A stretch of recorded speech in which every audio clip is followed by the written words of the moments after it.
J'avais 27 ans lorsque mes parents m'ont expulsé de la maison à cause de mes mauvaises notes. Oui, c'est bien ça. Bien que nous vivions aux États-Unis depuis 2 générations, mes parents n'ont rien appris des parents américains sur la façon d'élever un enfant. Mes parents ont littéralement ruiné toute mon enfance en obsédant sur mes résultats scolaires. Ils pensent que de bonnes notes sont le seul moyen d'avoir une vie réussie. Pour aggraver les choses, ma sœur, qui a 1 an de plus que moi, a toujours été la meilleure élève de sa classe. J'étais donc constamment comparé à elle, à l'école comme à la maison. Tout allait bien jusqu'à l'école élémentaire, j'avais des A dans la plupart des matières. Ma sœur a obtenu son diplôme de l'école élémentaire avec un A+, et était la première de sa classe, tandis que moi, avec un A, je n'ai même pas figuré dans le top 10 des élèves. Ce fut le début de la déception de mes parents à mon égard. Au collège, après chaque résultat d'examen, mes parents prenaient le bulletin de notes de ma sœur de l'année précédente et le comparaient au mien. À mesure que ce jeu de comparaison commençait, mes notes continuaient de chuter encore plus. Et chaque baisse de mes notes intensifiait la colère de mes parents. Passant des A de l'école élémentaire, mes notes sont tombées au B et au C. Mes parents perdaient la tête chaque fois que mes notes baissaient. À part me frapper physiquement, ils ont tout fait pour me punir. Ils me faisaient agenouiller pendant des heures sans nourriture ni eau. Ils m'envoyaient au lit sans dîner la veille des examens pour que je me concentre sur mes études. 1 mois avant les examens, ils me prenaient mes jeux vidéo, m'enfermaient dans la maison, m'interdisaient de sortir jouer et bannissaient la glace, le chocolat ou toute nourriture que j'aimais. Chaque fois que je demandais quelque chose, leur réponse était toujours « Obtiens de bonnes notes, et tu l'auras ». Finalement, j'ai cessé de demander quoi que ce soit, sachant que je ne l'obtiendrais pas. Mes parents tiennent une épicerie dans une ruelle. Mes grands-parents étaient des immigrés dans ce pays. Mon grand-père travaillait comme ouvrier, et ma grand-mère comme femme de ménage. Ils avaient tous les 2 emplois chacun pour subvenir aux besoins de mon père et de mes 2 oncles. Mon père a dû quitter l'école tôt pour soutenir sa famille. Il travaille depuis qu'il a 11 ans. Il erre du côté de ma mère aussi. Maman et papa ont travaillé très dur dans leur adolescence, et il leur a fallu 20 ans pour économiser assez d'argent et ouvrir cette petite épicerie au coin de la rue. Ils croient que seules de bonnes notes peuvent les sortir de la pauvreté. Nous ne sommes pas aussi pauvres qu'ils le prétendent, c'est une habitude typique des Asiatiques d'économiser pour les jours difficiles tout en se privant dans le présent. Bien que j'apprécie tous leurs efforts et leur foi dans le système éducatif, ils sont allés trop loin. Les notes scolaires comptent à peine tant que l'on ne redouble pas, et même redoubler n'est pas si grave. Cela vous retarde juste d'1 an par rapport à vos camarades, mais ce n'est pas dramatique. En torturant un enfant dès son plus jeune âge, il se préparait inévitablement à l'échec. En tant qu'enfant, j'ai vraiment essayé de me hisser au niveau de ma sœur, mais d'une manière ou d'une autre, je n'y arrivais pas. J'avais du mal à mémoriser, contrairement à ma sœur. En revanche, j'étais bon en calcul, car cela ne nécessitait pas de mémorisation. Mais à mesure que les punitions de mes parents devenaient plus sévères, je suis devenu rebelle. J'ai délibérément séché mes cours et erré dans la cour de récréation. Je remplissais mes copies d'examen avec des blagues stupides et des paroles de chansons juste pour les agacer encore plus. Ils me punissaient en m'enfermant dans le sous-sol avec mes livres et ne me laissaient sortir qu'une fois mes leçons terminées. Les week-ends et les vacances, je n'avais pas le droit de jouer dehors. Lorsque mes parents ont découvert que je sortais en cachette en leur absence, ils ont commencé à m'emmener à l'épicerie avec eux les week-ends et pendant les vacances d'été. C'était censé être une punition, mais cela s'est avéré être quelque chose que j'ai commencé à apprécier. J'adorais interagir avec les clients, les aider à choisir quelle marque de céréales acheter et gérer les comptes. Mais cela ne plaisait pas à mes parents, ils ne voulaient pas que je reprenne leur épicerie. Ils voulaient que je devienne médecin ou ingénieur, tout ce qui était en dessous de cela aurait été une honte pour une famille asiatique. Un jour, j'ai mentionné, sans vraiment y réfléchir, que je voulais être vendeur, car j'étais plutôt doué pour conclure des ventes. Mes parents ont été horrifiés en entendant cela, car pour eux, seuls les gens sans éducation font des métiers de vente.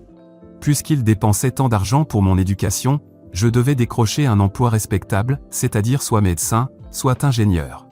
Tout cela a continué jusqu'à ce que je les pousse à bout en obtenant un F en première année de lycée. Mes parents ont complètement perdu la tête en apprenant que je devais redoubler une année. Ils en avaient fini avec toutes leurs punitions.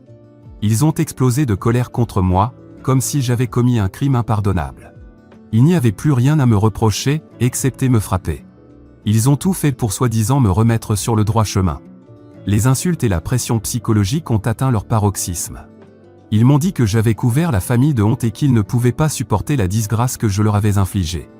Ils m'ont mis à la porte, en me disant que j'étais désormais seul et que je ne devais jamais revenir, même si je mourais de faim ou de froid. J'étais anéanti. Même si j'avais un esprit rebelle, je n'avais jamais envisagé de fuir la maison. Je n'étais absolument pas préparé à cela. Mes parents ne m'avaient jamais laissé socialiser, donc je n'avais pas beaucoup d'amis à qui demander de l'aide. J'étais soit enfermé à la maison, soit emmené à l'épicerie pour aider. Mais une fois la peur initiale de vivre dans la rue dissipée, j'ai ressenti un sentiment de liberté. J'ai ressenti un immense soulagement à l'idée de pouvoir enfin faire ce que je voulais. La première nuit, j'ai dormi sur un banc dans un parc. Le lendemain, je suis allé en centre-ville à la recherche d'un emploi dans la vente. Je savais que j'étais bon pour vendre. J'ai fait du porte-à-porte dans les magasins pour demander s'ils avaient des postes vacants. Après avoir essayé dans presque une douzaine de magasins, j'ai trouvé un emploi dans une boutique de produits de beauté. Ce n'était pas facile non plus. Je n'avais ni qualification ni expérience, mais le propriétaire du magasin avait un besoin urgent de personnel. Alors, il m'a lancé un défi, vendre un rouge à lèvres coûteux en complément à une cliente venue uniquement pour acheter une crème de nuit. Je ne sais pas comment, mais j'ai réussi. Le propriétaire a vu que j'étais passionné et que j'étais bon pour vendre du maquillage aux jeunes femmes, alors il m'a embauché. Le salaire était faible, mais il m'a offert un endroit où dormir. Plus tard, à mesure que les ventes augmentaient, j'ai demandé une commission sur chaque vente que je réalisais. Ce fut le début de mon parcours vers la réussite en tant qu'entrepreneur. Mes parents pensaient que me faire travailler dans leur épicerie était une punition, ils ne savaient pas que cela m'aidait en réalité. Cela m'a donné une expérience précieuse de la vie réelle.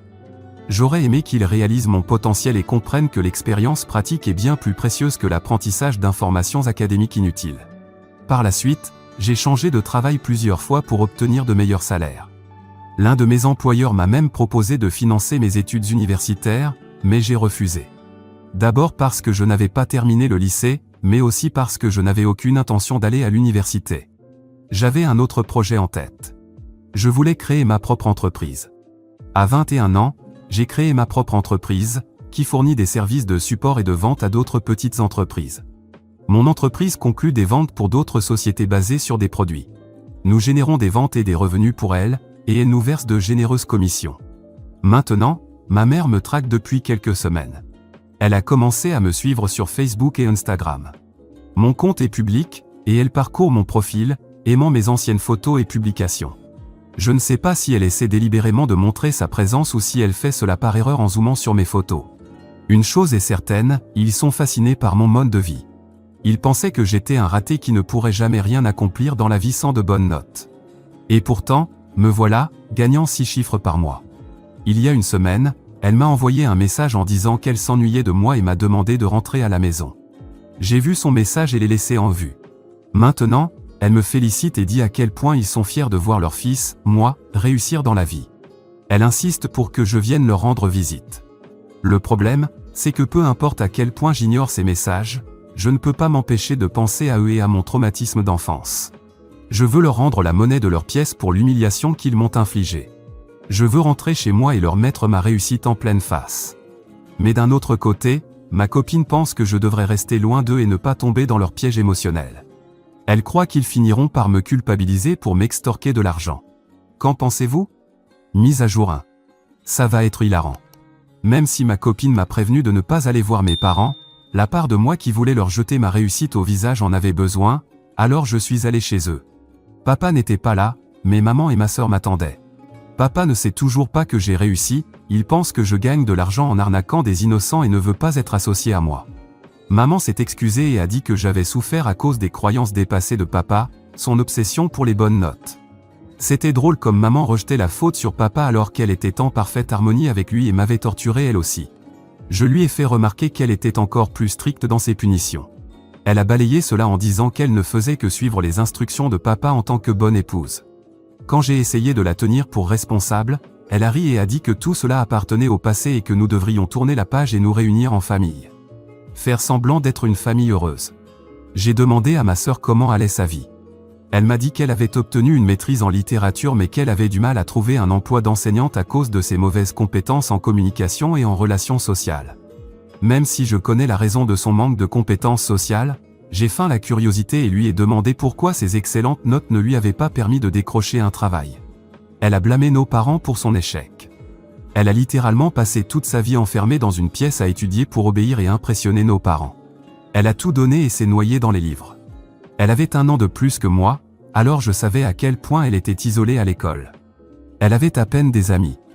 Maman ne la laissait pas en avoir parce que, selon elle, les enfants blancs étaient mauvais en études et une mauvaise influence. Vous voyez le problème ici? Malgré tout son travail acharné, elle ne peut pas trouver de travail.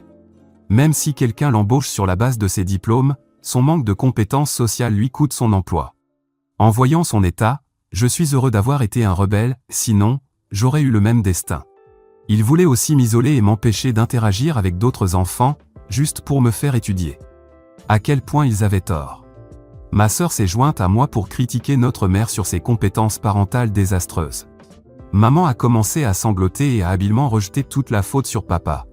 Après avoir accusé maman pour notre enfance traumatisante, je lui ai demandé pourquoi elle m'avait appelé. Elle n'a cessé de me couvrir d'éloges sur ma réussite. Mais la vérité, c'est qu'elle n'avait aucune idée de ce que je faisais. Comme je l'ai mentionné plus tôt, pour un parent asiatique, la définition du succès, c'est être médecin ou ingénieur ou au moins avoir un emploi bien rémunéré dans une banque. Ils ne comprennent pas l'entrepreneuriat. Pour eux, gérer une entreprise, c'est la même chose que tenir une épicerie, et ils méprisent ça. Être dans cette maison m'a rappelé tant de souvenirs d'enfance, le moment où mes parents m'ont mis à la porte et où j'ai fini par vivre dans la rue comme un raté. Ils m'ont même manipulé en me faisant croire que j'étais mentalement instable et que quelque chose n'allait pas chez moi, m'empêchant d'avoir un A+. Oh, j'ai oublié de mentionner ceci. Ils m'ont même emmené voir un thérapeute parce qu'ils pensaient que j'avais un problème de concentration.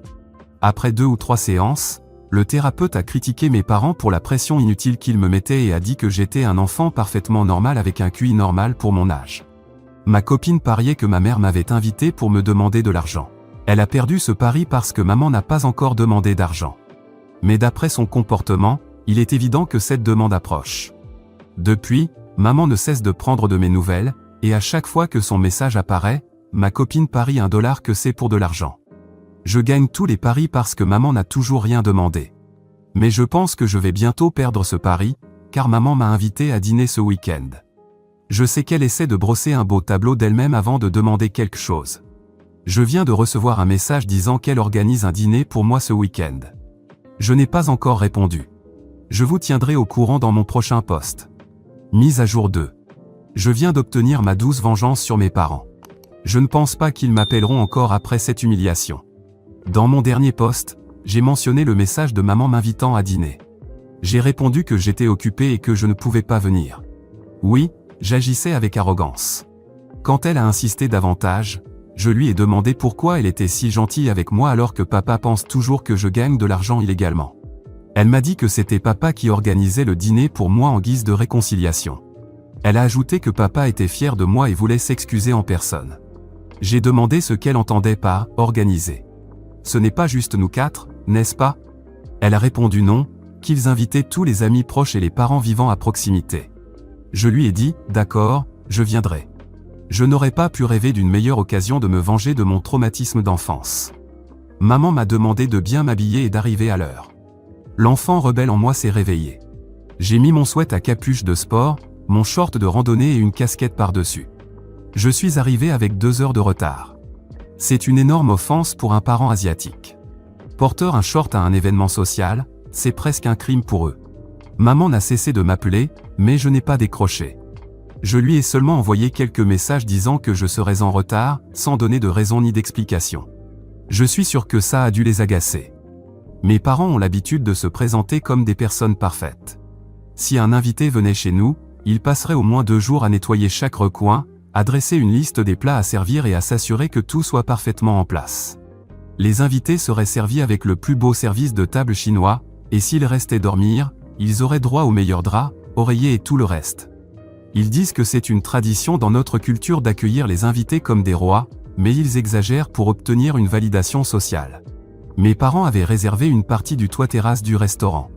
Quand je suis arrivé habillé si décontracté, j'ai attiré tous les regards. Comme je gagne plus d'argent que n'importe qui dans cette pièce, ces regards critiques étaient masqués par de faux sourires d'appréciation. Mes parents étaient aussi contrariés, mais ils ne l'ont pas montré. Ils m'ont enlacé et ont porté un toast en mon honneur, me couvrant d'éloges. C'était la première fois que mon père me prenait dans ses bras. Ce n'était pas réconfortant du tout, je ressentais du ressentiment. La salle était pleine de monde, et pendant un instant, j'ai pensé laisser couler, dîner et partir en silence. Mais la façon dont il s'appropriait ma réussite m'a mis hors de moi. Il se vantait de mes réalisations, de mes possessions et de mon mode de vie luxueux. Et devinez quoi? Il prenait tout le crédit pour avoir fait de moi une bonne personne. Ma tante a soudain pris la parole et a dit: « Vous ne l'avez pas mis à la porte, pourtant ?» J'ai éclaté de rire et j'ai applaudi son audace. Mes parents ont rougi de honte, mais ils ont rapidement couvert cela en disant que c'était une manière de me remettre sur le droit chemin et que c'était grâce à leur discipline que j'avais pu réussir dans la vie. Là, j'ai explosé. J'ai dit: « Oh oui, les amis, je dois tout mon succès à mes parents toxiques. Vous voulez savoir quelle a été leur meilleure décision pour moi? Me mettre à la porte et me laisser vivre dans la rue, oui, c'est bien ça. Ils affirment aujourd'hui qu'ils savaient que j'allais réussir, mais moi, je me souviens d'une toute autre version de l'histoire. N'avaient-ils pas dit que je finirais comme un raté, sans abri, drogué, voire criminel? Waouh! Vous souvenez-vous comment ils me privaient de vacances en famille pour me punir de mes mauvaises notes? Ils m'enfermaient à la maison pendant une semaine entière avec à peine de quoi manger. Ils me forçaient à rester dans le sous-sol sans aération pendant des heures et m'obligeaient à faire mes devoirs là-bas. Ils ont raison, tout cela était nécessaire pour faire de moi une meilleure personne. Peut-être que tout le monde dans cette salle devrait faire pareil avec ses enfants pour qu'ils réussissent. C'est la formule secrète du succès, vous savez. Ce fut un monologue intense. Je dirais que la rancœur et la douleur accumulées en moi depuis des années ont explosé d'un seul coup. Ma mère a essayé d'intervenir, mais je l'ai ignoré et j'ai continué mon discours. Ma sœur a tenté de me calmer en me frottant les bras, mais j'étais hors de contrôle. Mes parents pleuraient. Je sais qu'ils auraient préféré mourir plutôt que de subir une telle humiliation devant toute la communauté, mais je me fichais complètement de leur réputation. Ma sœur pleurait aussi, debout à côté de moi. Certains d'entre vous se demandaient si je pouvais éprouver de la compassion pour ma sœur, étant donné qu'elle ne m'a jamais défendu en tant qu'aînée. Eh bien, je ne lui en veux pas du tout, elle était une enfant comme moi, à peine un an plus âgée. Mes parents lui ont fait encore plus de mal qu'à moi. Au moins, j'ai pu me rebeller, profiter un peu de la vie, sortir jouer et finalement me construire un meilleur avenir. Elle a perdu sa force en obéissant aveuglément à nos parents. Elle n'a jamais pu profiter de son enfance, et même aujourd'hui, elle manque de confiance en elle et vit toujours avec nos parents. Je lui ai proposé un emploi dans mon entreprise, elle a même suivi des cours de développement personnel, mais cela ne l'a pas beaucoup aidée. J'ai suggéré à ma sœur de commencer à travailler dans mon entreprise pour développer certaines compétences relationnelles, afin qu'elle puisse ensuite choisir une carrière qui lui conviendrait. J'ai coupé tout lien avec mes parents. J'ai dit à ma mère de ne plus jamais me contacter et que si je lui avais parlé, c'était uniquement pour me venger d'eux. J'ai l'intention de rester en contact avec ma sœur. Ma sœur m'a félicité d'avoir exposé nos parents. Elle m'a dit que c'était la meilleure vengeance que j'aurais pu prendre contre eux, car ils ne se soucient ni de l'argent ni de quoi que ce soit d'autre, la seule chose qui compte pour eux, c'est leur réputation de « parents parfaits » dans la communauté. Après ce dîner, certains de mes amis et des membres de ma famille m'ont contacté, disant combien ils étaient tristes d'apprendre mes souffrances. Je leur ai répondu que je n'avais même pas révélé la vérité sur mes parents pour susciter de la pitié. Je voulais simplement que tout le monde sache que marginaliser son enfant à cause de ses notes lui fait plus de mal que de bien, et nous en sommes la preuve vivante d'une mauvaise parentalité. Mise à jour 3. Après le dîner, mon père a compris que sa réputation était en jeu et a décidé de riposter. Il a commencé à bourrer la tête de ma sœur de mensonges, lui disant que tout ce que je faisais était le fruit d'escroqueries et d'activités illégales. Il a essayé de la convaincre de rester loin de moi et de mon entreprise. Inquiète de ces accusations, ma sœur a décidé de me parler. Elle m'a raconté ce que notre père lui avait dit et m'a demandé si c'était vrai. Je l'ai rassuré en lui expliquant que toutes mes activités professionnelles étaient légales et que mon succès était le résultat de nombreuses années de travail acharné. Cependant, ce qu'elle m'a révélé ensuite m'a laissé sans voix. Il s'avère que notre père évitait de payer ses impôts sur son épicerie depuis des années et qu'il cachait des informations financières cruciales. Cela expliquait pourquoi nous avions toujours eu des difficultés financières malgré une entreprise prospère, il voulait maintenir les apparences pour que les autorités fiscales ne découvrent rien. J'étais furieux face à son hypocrisie, alors j'ai décidé d'agir. J'ai appelé anonymement les autorités fiscales et leur ai fourni toutes les informations que je connaissais. En gros, il cachait des factures qui auraient dû être déclarées dans ses impôts. En faisant cela, il payait moins d'impôts, car ses revenus déclarés semblaient inférieurs à la réalité. Peu de temps après, Mon père s'est retrouvé dans de sérieux ennuis juridiques à la suite d'une descente des autorités fiscales dans son épicerie. Elles ont ouvert une enquête sur ses impôts impayés et ses activités frauduleuses.